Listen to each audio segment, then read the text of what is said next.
मानव जीवन सदैव दो ध्रुवों के बीच चलता आया है, तन और मन, वासना और वैराग्य, भोग और मोक्ष। बुद्ध के जीवन में ये द्वंद्व अपने चरम पर दिखाई देता है। वे राजकुमार सिद्धार्थ थे, जिनके आसपास वैभव की कोई कमी नहीं थी, परंतु उनके भीतर लगातार एक प्रश्न उठता रहा, क्या ये सब स्थायी है?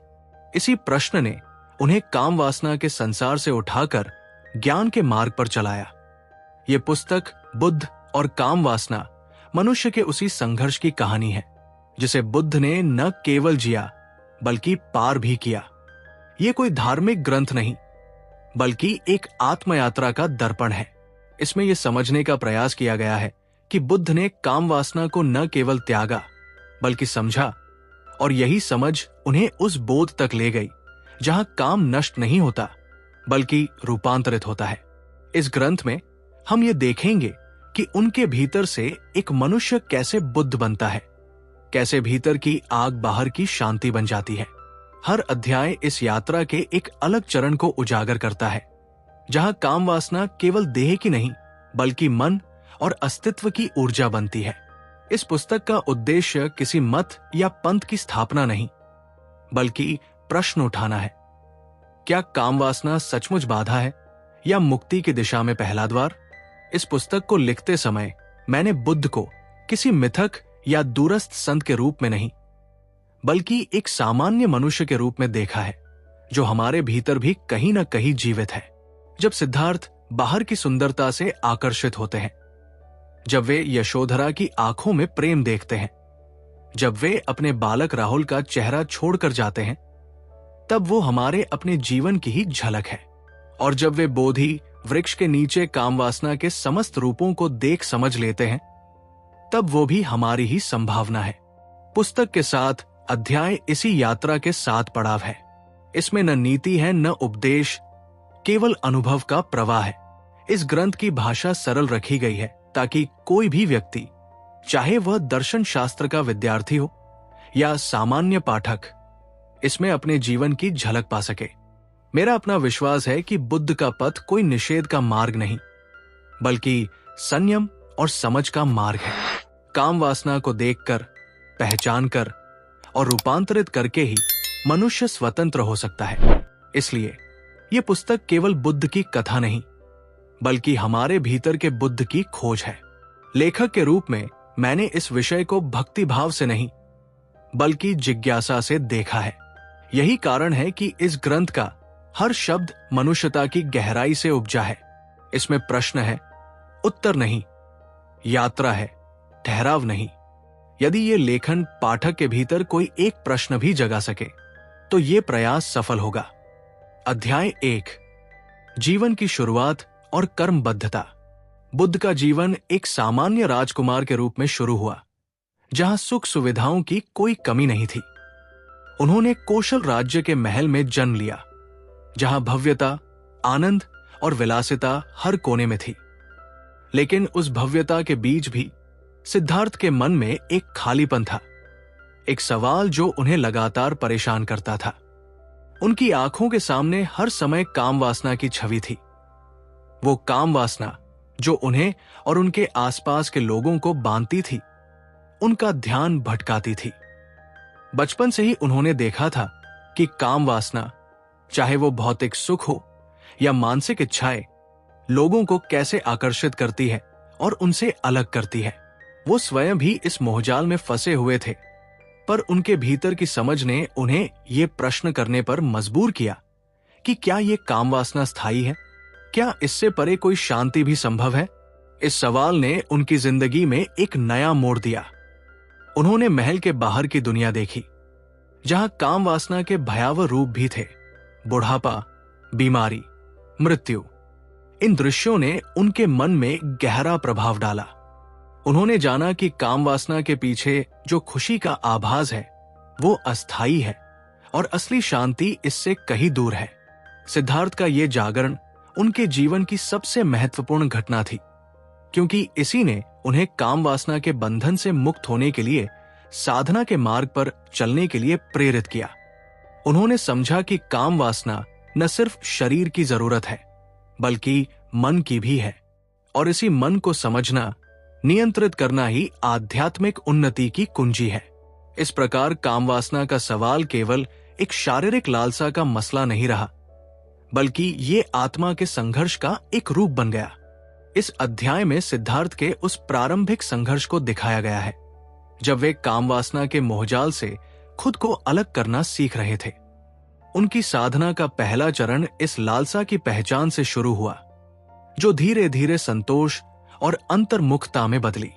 इस प्रक्रिया में उन्होंने अपने मन की गहराइयों को जाना, जहां कामवासना राजा की तरह राज करती थी, पर वो राज सत्ता के लिए नहीं, बल्कि अधूरापन भरने के लिए थी।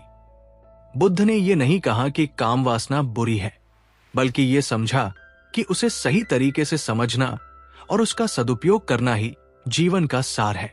उनकी ये सोच आज भी हमारे लिए प्रेरणादायक है, क्योंकि जीवन में कामवासना को पूरी तरह नकारना संभव नहीं है, पर उसे नियंत्रित करके हम शांति पा सकते हैं। इस अध्याय का उद्देश्य है सिद्धार्थ के उस परिवर्तन को दिखाना, जहां कामवासना के मोह से निकलकर उन्होंने जीवन के सत्य की खोज शुरू की। इस यात्रा में कोई भी व्यक्ति खुद को देख सकता है जो कभी न कभी कामवासना के जाल में फंसा हो, लेकिन मुक्ति पाने का रास्ता उसके भीतर ही है। बुद्ध का यह पहला अध्याय कामवासना की अनुभूति से उसकी समझ और फिर त्याग की ओर बढ़ने की कहानी है।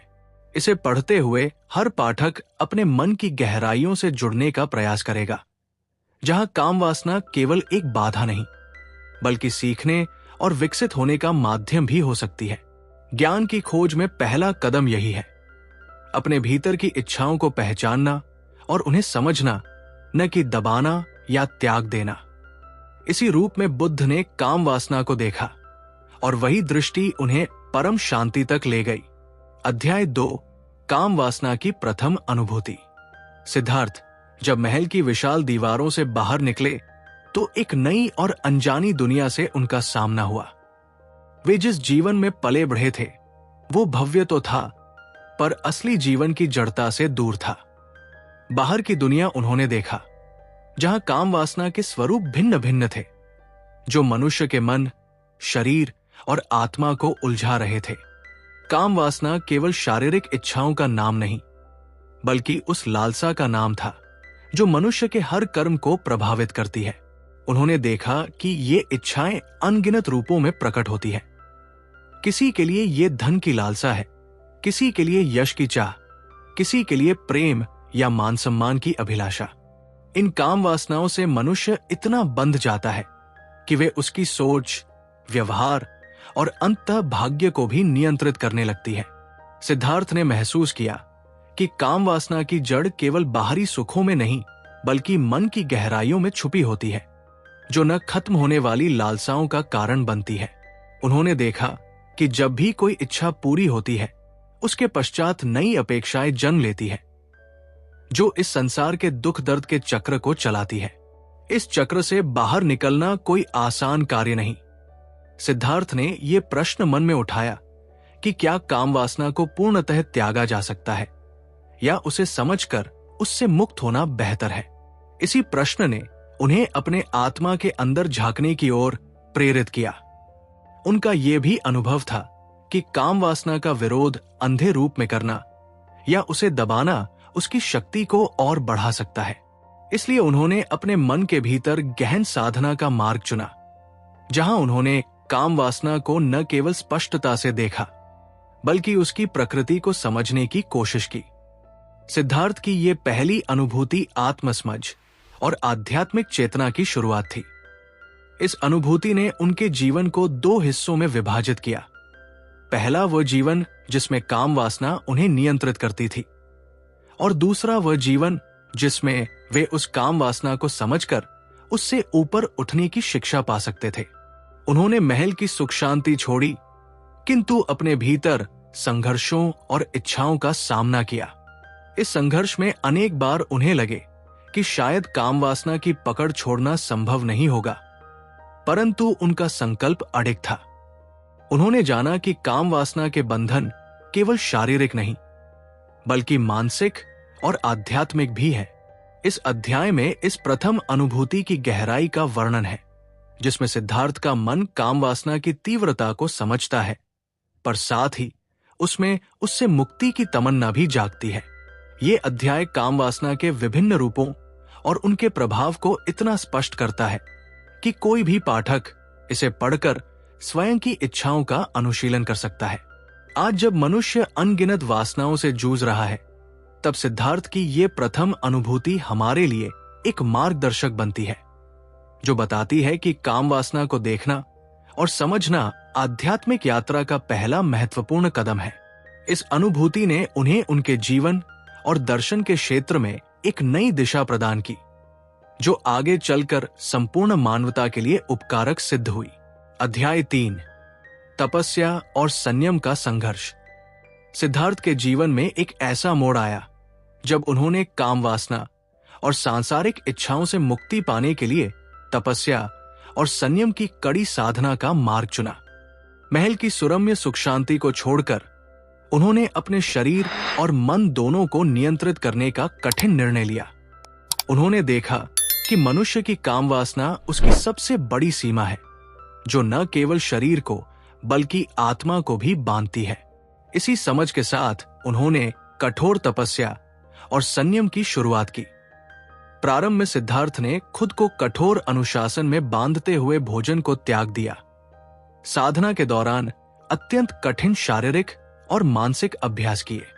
ये तपस्या शारीरिक रूप से उनकी शक्ति का पराकाष्ठा थी, जिसमें वे भूखे प्यासे बिना आराम के कई दिनों तक रहने लगे। इसके बावजूद उनकी आत्मा भीतर से बेचैन थी, जो काम वासना की ज्वाला की तरह जल रही थी। तपस्या के दौरान सिद्धार्थ को एहसास हुआ कि केवल शरीर को कष्ट देने से काम वासना का अंत नहीं होता। मन में छिपी लालसाएं अधिक तीव्र हो जाती है। कई बार तपस्या के दौरान वे अपने आप से भी जूझते, मन के भीतर उठने वाली कामना और मोह को देखते और समझने की कोशिश करते। इस कठिन प्रक्रिया में वे कई बार असफलता का सामना भी करते, पर उनकी इच्छा शक्ति और आत्मा की शक्ति उन्हें बार बार उठने और आगे बढ़ने पर मजबूर करती।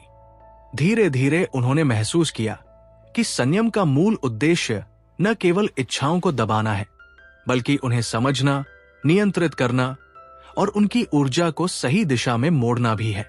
उन्होंने देखा कि अंधाधुंध तपस्या और कठोर संयम से मन पर अधिक तनाव आता है, जो आध्यात्मिक उन्नति में बाधा डालता है। यही कारण था कि सिद्धार्थ ने तपस्या के अधिक कठोर रूपों को त्याग कर मध्यम मार्ग अपनाया, जिसमें लालसाओं को पूरी तरह नकारने की बजाय उनके साथ संतुलित जीवन जीना शामिल था। इस संघर्ष में उनका दिमाग और हृदय दोनों घिर गए। उन्हें अपने भीतर के सभी द्वंद्वों से लड़ना पड़ा। उन्होंने जाना कि संयम का अर्थ मन को शत्रु के रूप में देखकर उससे लड़ना नहीं, बल्कि उसे मित्रवत तरीके से समझना और उसे अपने हित में लगाना है। इस अनुभव ने उनकी आध्यात्मिक यात्रा को नई दिशा दी। उन्होंने ये भी जाना कि जब काम वासना को समझदारी से नहीं, बल्कि क्रोध या घृणा से नकारा जाता है, तो वो और अधिक बढ़ जाती है। इस अध्याय में सिद्धार्थ के तपस्या और संयम के संघर्ष की जटिलता का चित्रण है, जहां न केवल उनकी शारीरिक शक्ति पर, बल्कि उनकी मानसिक और भावनात्मक क्षमताओं पर भी परीक्षा ली गई। ये अध्याय हमें यह समझाता है कि जीवन में तपस्या केवल कष्ट सहना नहीं, बल्कि गहन आत्मनिरीक्षण और जागरूकता का विस्तार है। आज के युग में जब लोग इच्छाओं के समुद्र में डूब रहे हैं, सिद्धार्थ की ये सीख अत्यंत महत्वपूर्ण हो जाती है कि संयम और तपस्या का असली मतलब है अपनी वासनाओं को समझना और उनके प्रभाव को नियंत्रित करना, न कि उन्हें पूरी तरह दबा देना। इस गहन संघर्ष की कहानी हमें मानव मन की जटिलताओं से रूबरू कराती है और आत्मा की वास्तविक मुक्ति की ओर मार्गदर्शन करती है। इस प्रकार सिद्धार्थ का तपस्या और संयम का संघर्ष न केवल एक व्यक्तिगत यात्रा था, बल्कि वो संपूर्ण मानवता के लिए भी एक अमूल्य संदेश है कि संयम के बिना आध्यात्मिक उन्नति संभव नहीं और कष्ट सहना ही सफलता की निशानी नहीं होती। अध्याय 4, समाज, संस्कार और काम वासना। सिद्धार्थ जब तपस्या और संयम के कठोर मार्ग से आगे बढ़े तो उन्होंने ये समझा कि काम वासना केवल व्यक्ति के अंतःमन की बात नहीं, बल्कि समाज और उसके संस्कारों से भी गहरे जुड़ी हुई है। समाज में अपनी जड़ें जमा चुकी काम वासना ही मनुष्य के जीवन को अनेक प्रकार से प्रभावित करती है। हमारे संस्कार, रीति रिवाज, परंपराएं और सामाजिक अपेक्षाएं जो हमें स्वाभाविक लगती है, वो दरअसल काम वासना के विभिन्न रूपों को पुष्ट करती है। विवाह, परिवार, प्रतिष्ठा, धन और सामाजिक मान्यता जैसी चीजें मनुष्यों की काम वासना की अभिव्यक्ति है, जो हमें अपने अस्तित्व का एहसास कराती है, लेकिन साथ ही हमें बंधनों में भी बांधती है। सिद्धार्थ ने इस बात को समझा कि मनुष्य को मुक्त होने के लिए न केवल अपनी व्यक्तिगत इच्छाओं को पहचानना होगा, बल्कि समाज के बनाए हुए इन बंधनों और नियमों को भी समझना और उनसे ऊपर उठना होगा। इस अध्याय में यह स्पष्ट किया गया है कि काम वासना का सामाजिक प्रभाव मनुष्य के कर्मों और जीवन के निर्णयों को न केवल प्रभावित करता है, बल्कि उसे एक चक्रव्यूह में भी बांधता है। सिद्धार्थ ने अनुभव किया कि समाज की अपेक्षाएं और संस्कार चाहे कितने भी प्राकृतिक लगें, व्यक्ति के स्वाधीनता की राह में बाधक हो सकते हैं। उन्होंने देखा कि एक इंसान का मन जब समाज की अपेक्षाओं और संस्कारों के दबाव में रहता है, तब वो अपनी काम वासना के सच्चे स्वरूप को पहचान नहीं पाता। इसके कारण वो बाहरी दुनिया के लिए जीने लगता है, अपनी आत्मा के लिए नहीं। सिद्धार्थ ने इस यथार्थ को स्वीकार किया कि समाज को पूरी तरह से बदलना संभव नहीं, पर व्यक्ति अपने मन और इच्छा के स्तर पर स्वतंत्र हो सकता है। इस अनुभव ने उनकी साधना में एक नई दिशा दी। वे सामाजिक बंधनों को समझकर अपने मन की स्वतंत्रता की मांग कर सके। उन्होंने ये भी जाना कि काम वासना का सामाजिक रूप विस्तृत और जटिल है, जो विभिन्न सांस्कृतिक और पारिवारिक परंपराओं में प्रकट होती है। इन परंपराओं को समझे बिना काम वासना से पूर्ण मुक्ति संभव नहीं। इस अध्याय में काम वासना और समाज के बीच के गहरे संबंध का विश्लेषण है, जो आज के सामाजिक संदर्भ में भी अत्यंत प्रासंगिक है। सिद्धार्थ का यह दर्शन हमें यह सिखाता है कि अपनी काम वासना को समझने के लिए हमें अपने समाज, संस्कार और मूल्यों की भी समीक्षा करनी होगी। इस समीक्षा के माध्यम से ही हम अपनी आत्मा की स्वतंत्रता की दिशा में कदम बढ़ा सकते हैं। काम वासना और समाज के इस जटिल रिश्ते को समझना अध्यात्म की गहराई को भेदने का एक मार्ग है। इसलिए ये अध्याय न केवल सिद्धार्थ की साधना और अनुभव की कहानी कहता है, बल्कि आज के पाठकों के लिए भी आत्मनिरीक्षण का अवसर प्रदान करता है। जीवन में काम वासना के कई रूप हैं, और उनमें से कई को समाज ने नियंत्रित कर रखा है। किसी ने इसे स्वीकृति दी है तो किसी ने दबाया है, लेकिन समझदार वही होगा जो काम वासना को देखकर समाज के बंधनों से ऊपर उठ सके। यही सिद्धार्थ की महान सीख है, जो इस अध्याय के हर शब्द में प्रकट होती है। अध्याय 5, काम वासना की शक्ति और नियंत्रण। सिद्धार्थ के लिए काम वासना का अर्थ केवल भोग विलास या शरीर की तात्कालिक लालसाएं नहीं था, बल्कि वो एक व्यापक जीवन शक्ति थी जो मनुष्य को गति देती है, दिशा देती है और कभी कभी उसे भटका भी देती है। इस अध्याय में काम वासना की इसी दोधारी प्रकृति पर मनन है। एक ओर वही ऊर्जा मनुष्य को सृजन, सेवा, प्रेम और करुणा की ओर उन्मुख कर सकती है, तो दूसरी ओर वही ऊर्जा यदि अज्ञान और मोह के साथ जुड़ जाए तो आसक्ति, ईर्ष्या, क्रोध और दुख को जन्म देती है। सिद्धार्थ ने अनेक वर्षों की साधना में देखा कि काम वासना को केवल दबाना या नकार देना अंततः मन को और उग्र बना देता है। जैसे किसी दबी हुई ज्वाला अवसर पाते ही अधिक प्रचंड हो उठती है। अतः उन्होंने संयम को नकारात्मक निषेध नहीं, बल्कि जागरूक रूपांतरण के रूप में समझा, जहां इच्छा का प्रवाह रुकता नहीं, बल्कि दिशा बदलता है। इस रूपांतरण की कुंजी थी सुविचारित जागरूकता। इच्छा उठते ही उसे पहचानना, उसकी गति, उसका स्वर, उसका कारण और परिणाम देखना, और फिर उसे अपने उच्चतर ध्येयों की सेवा में लगाना। सिद्धार्थ ने पाया कि जब ध्यान की एकाग्रता बढ़ती है, तो काम वासना की तरंगे स्पष्ट दिखाई देती है। वे कब उठती है, किन संकेतों से बल पाती है, किन कल्पनाओं से पोषित होती है और किन परिस्थितियों में स्वतः शांत हो जाती है। ऐसे निरीक्षण से मन ये सीखता है कि इच्छा का आना स्वाभाविक है, पर उससे चिपक जाना आवश्यक नहीं। यहीं से नियंत्रण का सही अर्थ उदित होता है। न तो कठोर दमन, न ही उच्छृंखल तुष्टि, बल्कि सजग स्वतंत्रता। सजग स्वतंत्रता का ये अभ्यास दैनिक जीवन की छोटी छोटी स्थितियों में शुरू होता है। भोजन में चयन, वाणी में मितव्यय, दृष्टि में मर्यादा, संगति में विवेक और समय में अनुशासन। सिद्धार्थ इन्हीं साधारण प्रतीत होने वाले अभ्यासों के माध्यम से काम वासना को ऊर्जा में बदलते हैं। जब मन देखता है कि सीमित भोग से जो सुख मिलता है वो क्षण भंगुर है और उसके पीछे छिपा अकुलाहट का स्रोत है, तब वो स्वाभाविक रूप से अधिक टिकाऊ आनंद की ओर मुड़ता है। सेवा, सृजन, ध्यान, करुणा और सत्य की ओर ये मुड़ना किसी आदेश से नहीं, बल्कि अनुभवजन्य बोध से होता है। इसलिए ये स्थिर रहता है और भीतर की शांति को पुष्ट करता है। नियंत्रण की दूसरी परत है दृष्टिकोण का कायाकल्प। वो दृष्टि जो देह को वस्तु नहीं, साधन मानती है, संबंधों को स्वामित्व नहीं, सहभागिता समझती है, उपलब्धियों को अहंकार का स्तंभ नहीं, कर्तव्य का दायित्व मानती है। इस दृष्टि से काम वासना की संकीर्ण परिभाषा खुलती है और वह जीवन ऊर्जा अपने विस्तार में प्रकट होती है। जब मन ये पहचान लेता है कि इच्छा का मूल बिंदु अपूर्णता की भावना है, तो वो अपूर्णता के स्थान पर पूर्णता के स्रोत से जुड़ने का अभ्यास करता है। श्वास की साक्षी, देह की संवेदना, भावों की आवक जावक और विचारों के उठान पतनों की शांत निगरानी।